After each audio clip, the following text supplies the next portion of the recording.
Keessatti humnoota Tigraayin raawwatamaniiru jedhameen baay'ee yaadda'u himte. Dubbimaan ministeera dhimma alaa Ameerikaa Ned Price sarbama mirgoota namoomaa gochaawwan gara jabinaa rifaasisaa fi badiinsi bu'uuraalee misoomaa Amaaraa fi Afaar keessatti humnooti TPLF'n raawwatamuu laalchisee gabaasonni mirkanoofne bahaa jiran Ameerikaa yaaddeesseeraa jedhaniiru.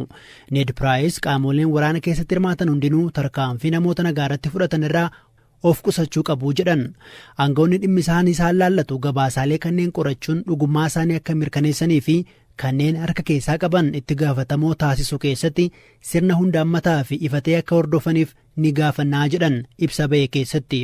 Mootummaan bakkeewwan finciltoonni Tigraay to'atanii turanii fi dhiyoorraa gadhiisisetti ajjeechaa jumlaa, saamicha, mancaatii fi miidhaawwan salqunnamtii wal qabatan finciltoota Tigraay raawwatu jechuun himateera. TPLF addatti ibsa US fi ibsawwan mootummaan kennaa ture irratti waan dubbate dhibus kana dura himannaa akkanaa balaaleffataa tureera. Ibsi mootummaa kun gabaasaalee dhaabbilee mirgoonni namoomaa kana dura baasaa turanii wal sima. Waraana kaaba Itoophiyaa tureen qabeenyi guddaan jalaa barbadaa'u Yuunivarsiitii Walloo BBC'tti himeera. Yuunivarsiitiiwwan naannoo Amaaraa argaman keessaa tokko kan ta'ee fi magaalota Dasee fi Kombolchaatti damee kan qabu yuunivarsiitichi qabeenyi biiliyoona 10 ga'u jalaa manca'uu himeera. Lola torban muraasa darban taasifameen waraanni mootummaa magaalota kanaa fi kaan finciltoota Tigraay harkaa deeffateera. Ta'us miidhaan ga'ee guddaa waan ta'eef deeggarsi gama mootummaa yoo taasifame hojiin baruu fi barsiisuu eegaluu danda'a jedhu pirezidaantiin itti aanaa yuunivarsiitichaa Dr. Amaara Matukku. ኦልሞስት ዩኒቨርሲቲው የለም የሚባል ነው የለም ደረጃ ላይ አድርሰዋል። akka yaada isaaniitti yuunivarsiiticha sadarkaa hin jiru jedhamurra geessisaniiru. Gamoowwan kolleejjii 2 akkasumas laaboraatooriiwwan haalaan miidhamaniiru. Kan barbadaa'anis kan saamamanis jiru. Yoo mootummaan itti amane carraan dhaabbata barnoota olaanoo kana hojii eegalsiisuu ni jira jedhamee amanama. Badiin guddaa yuunivarsiitii keenyarra finciltoota Tigraayin alatti haleellaa diroonii mootummaanis qaqqabee jira. Gamoon 2 guutummaa guutuutti barbadaa'e.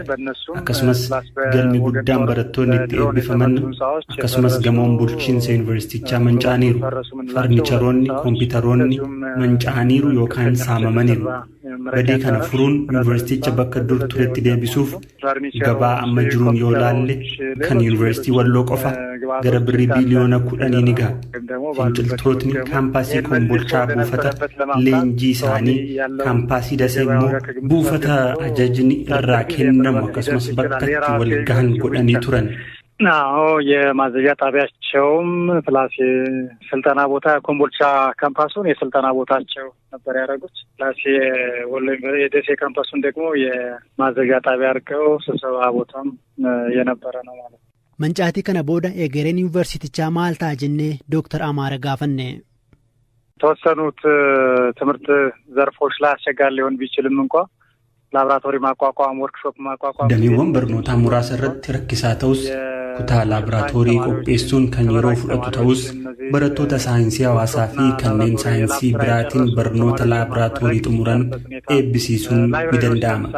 Manni kitaabaa miidhaan irra hin geenye kompiitaroota irra gara caalu haarda diiskiitu saamame. Inni yoo bakka buufame firaashonnis yoo bakka buufaman barumsitti deebi'uu hin danda'ama. Damee barnootaa hundaan barattoota fudhachuu hin dandeenyu malee damee barnootaa filatameen barattoota simachuun baruuf barsiisuu gaggeessuun ni danda'ama.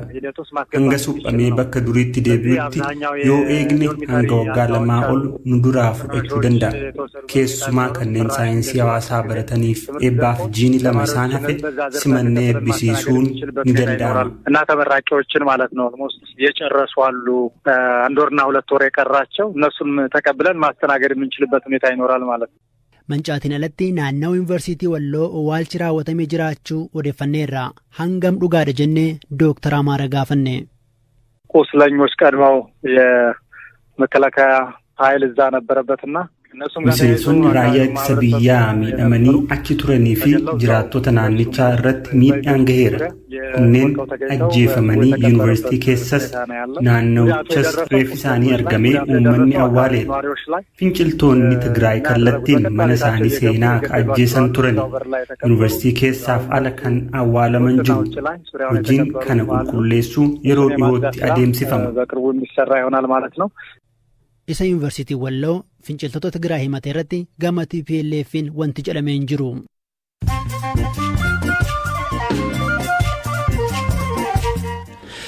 Dhaggeeffattoota keenya sagantaan BBC Afaan Oromoo kallattiidhaan isin bira gahaa jira. Mamooduuwwan gaggabaaboon isinitti himaa. Mootummaan walga'ii addaa manni maree mirgoota namummaa UN waa Itoophiyaa irratti mari'atuuf waame morme. Ministeerri dhimma alaa Itoophiyaa ibsa baaseen qorannoon walloo UN fi koomishiniin Itoophiyaa dalagan hordofee tarkaanfiin fudhatame osoo jiruu lammata addatti dhimma Itoophiyaa irratti mari'atamuuf waamichi taasifamu isaan gaddeeraa jedheera. Itoophiyaan ergama siyaasaaf taasifamudha jechuun miseensonni mana marichaa akka irraa hafan waamicha taasifteetti. Obomboleettiin Ameerikaa bulchiinsa Keentaki keessatti mudate hanga ammaatti namoota 64 galaafate. Balaa uumame hordofee maatiin oduu fira isaanii dhabanii dhaga'uuf wayita eeggataa jiranitti barbaachi namoota badanii itti fufeera. Ministeerri muummee Sudaan Abdallaa Hamdook bulchitoota naannolee kanneen ajaja waraanaa biyyattii kan baatii onkololeessa keessa fonqolcha mootummaa gaggeessee tureen muudaman kaasan. Ministeerri muummee Hamdook dabalatee qondaaltonni miseensota mootummaa ce'umsaa garee siivilii hedduun ajaja waraanaa biyyattiin to'annaa jala oolfamuun isaanii ni yaadatama.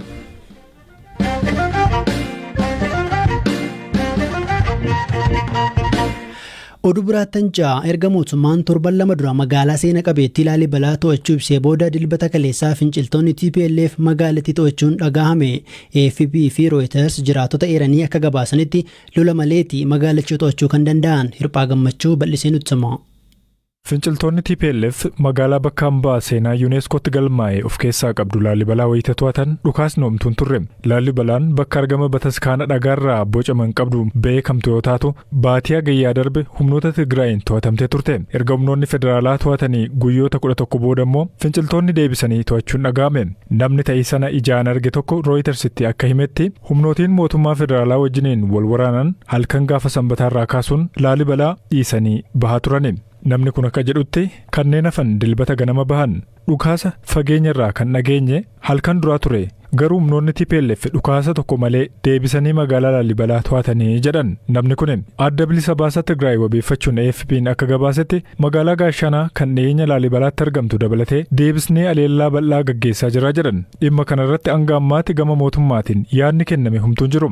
Dubbi himaan TPLF Geetaachoo Raddaa toora Tiwiitara isaaniitiin humnootiin keenya waan baay'ee gaarii raawwataa jiru jedhan. Garuu sanbata darbe waajjirri ministeera muummee Itoophiyaa Abiy Ahmad karaa toora Tiwiitaraatiin Abiy gara adda waraanaatti deebi'uudhaa fi humnootiin federaalaas daandii gara Maqalee geessu irratti magaalota tarsimoo hedduu to'achuu himee ture.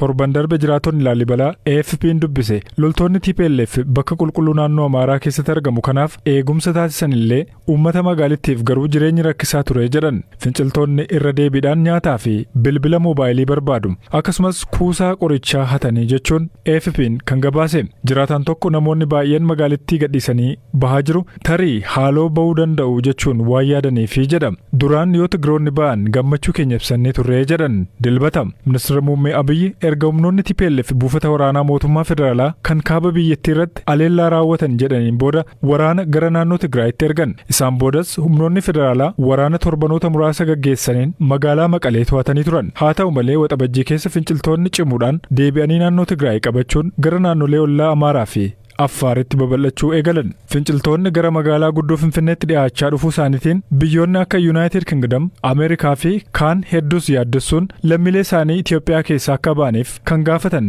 baatii darbe keessa ture. Erga yeroo sanaatii kaasee waraanni federaalaa magaalota baay'ee daandii gara Finfinneetti geessu irrattis argaman deebisee to'ateera. Waraanni waggaa tokko oliif gaggeeffame rakkoolee namoomaa bal'aa qaqqabsiiseen naannolee Tigraay, Amaaraa, Affaar keessattis namoonni miliyoona 9 ol ta'an midhaan nyaataa saffisaan akka barbaachisu dhaabbanni biyyoota gamtoomanii himeera.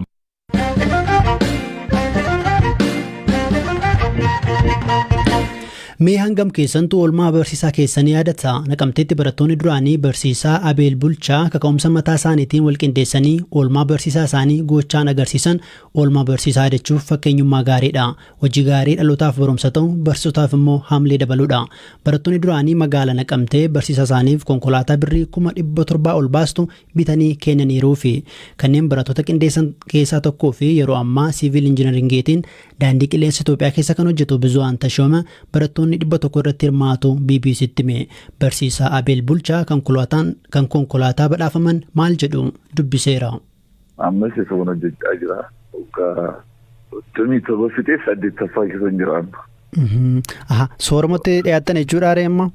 Dhiyaaddeera gara barsiisaan hin dulloomuudha malee dulloomeedha. Amma umuriin keessa meeqa jechuudha? Amma umuriin koo 58.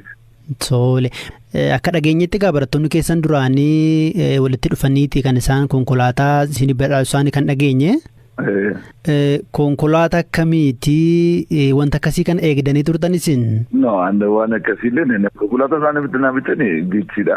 Bara birii 750 akkas deema.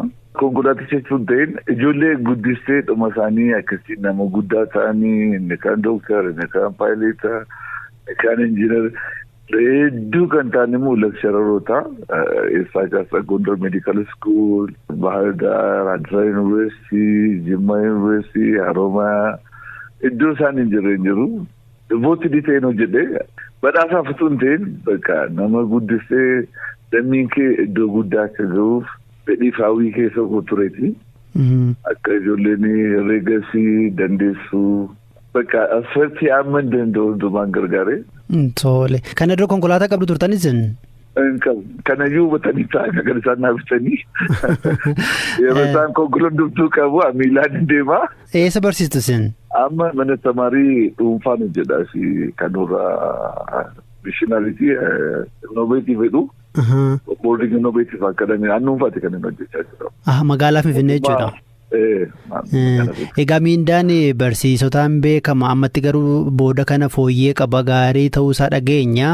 Kana dura garuu barsiisaan qarshii miindaa argatu ol kaatee konkolaataa bitaa wanni jedhan kun ulfaatu mala. Tarii konkolaataa kana oofaatti jirtu moo oofuuf eeyyama baaftaniittu maalitti jirtu?